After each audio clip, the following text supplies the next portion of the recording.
changing indication for liver transplantation for HCC. So I will review this. On this slide, you can see that liver transplantation for HCC in USA represent around 30% of the indication.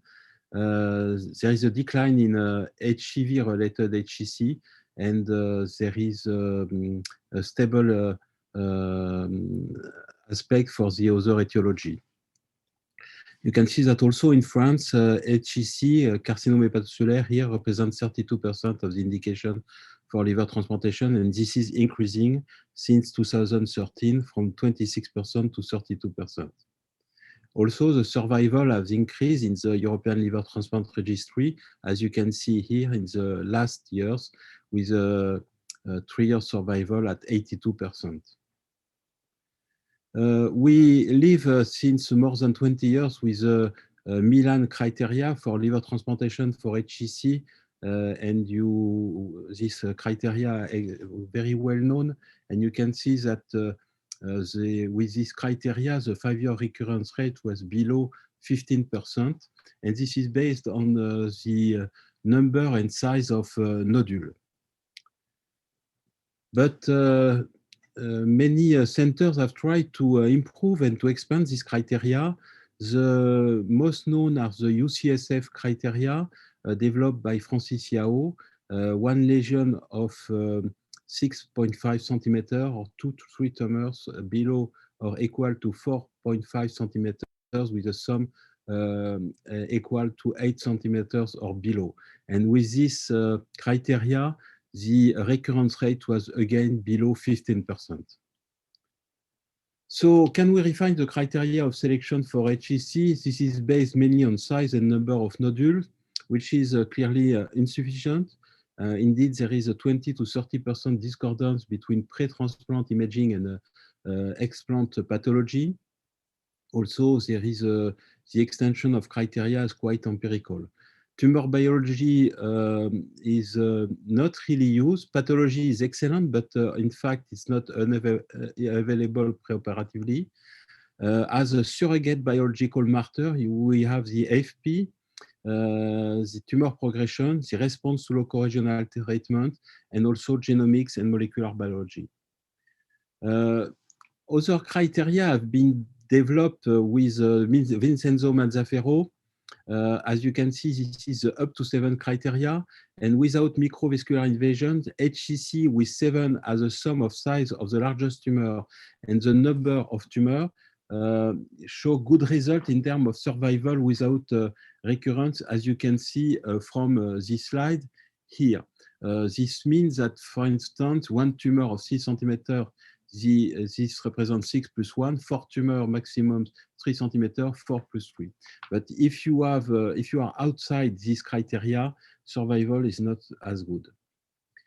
Recently, the question of AFP as a prognosis indicator have been raised again. In this paper, the increased AFP in the patient on the waiting list was poor prognosis indicator with a prognosis indicator of high risk of recurrence.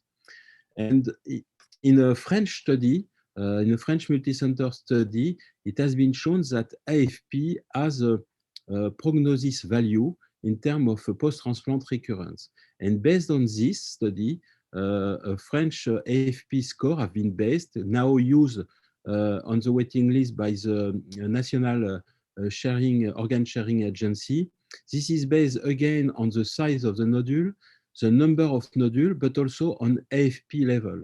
And as you can see, if you have more than 2 points, so 3 points in the score, the risk of recurrence is very high and the survival is not good. So in contrast, those with a score equal or inferior to 2 have an excellent survival and a low risk of recurrence. Many centers now have had AFP in their score. As an example, the MetroTicket 2.0 score from Mazzaferro have added AFP to predict post-transplant survival in this paper. If AFP is elevated over 400, the number of the sum of the nodule is only 4. it can be 7, but only if AFP is below 200. One of the main questions is the question to transplant patients with who are in the Milan criteria, but to transplant patients who are at intermediate stage. For instance, these patients here in green are an intermediate stage, and in this clinical practice guidelines, you can see that the proposal is chemoembolization. But in fact, what is important is after chemoembolization, to be able to bring the patient to transplantation. And this here an important issue, bring the intermediate stage to transplantation. So this is what we call the downstaging strategy. On this cartoon, you can see this patient with 3 nodules, initially over 3 centimeters, as you can see, and with a reduction of the size of the nodule. AFP was over 100 nanogram per ml before treatment, and at 45 after treatment. You can see that this patient was outside the Milan criteria before and after, but it was outside the UCSF criteria before, but in after. And in the French model AFP, you can see also that it was out with 3 points, but became in with 1 point after the downstaging. So this can be a successful downstaging.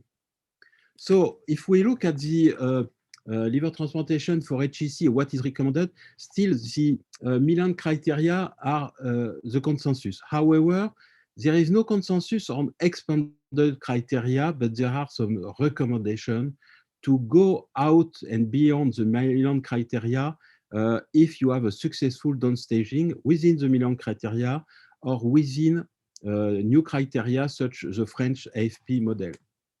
And so this is now the new strategy.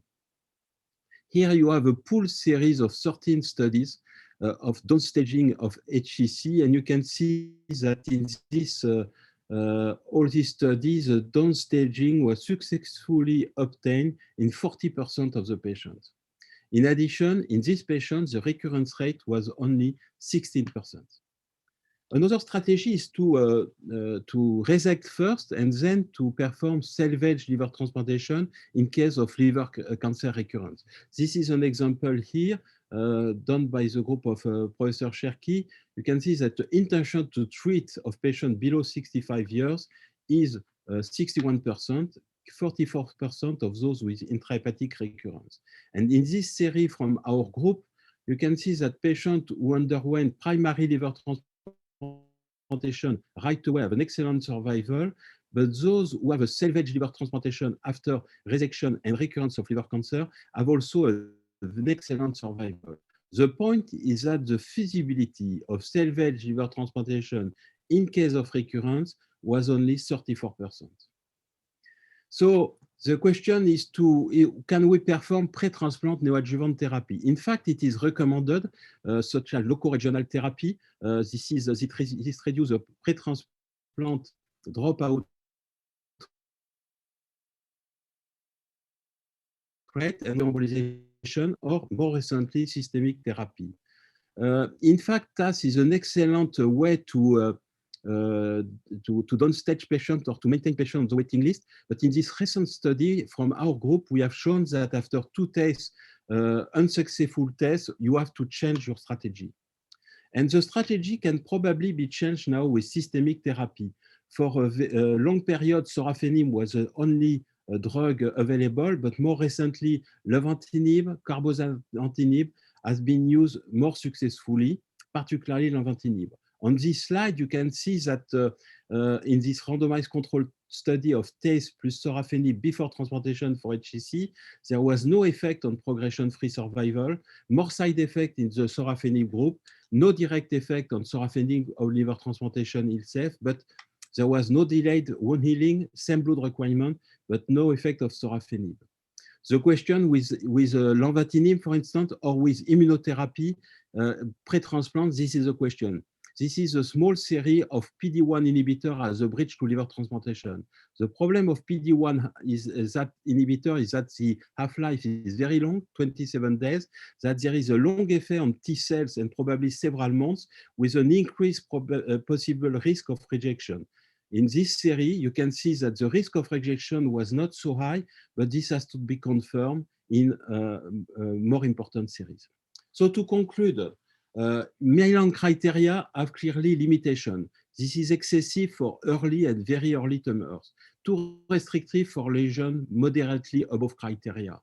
Preoperative AFP improve patient selection, allow reasonable extension of criteria, but other biomarker or gene signature are pending. Bridge treatment is required to control tumor progression on waiting list.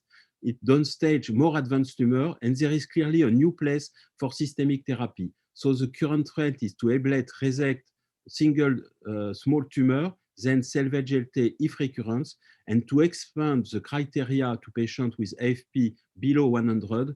And in France, the AFP score has been used largely now.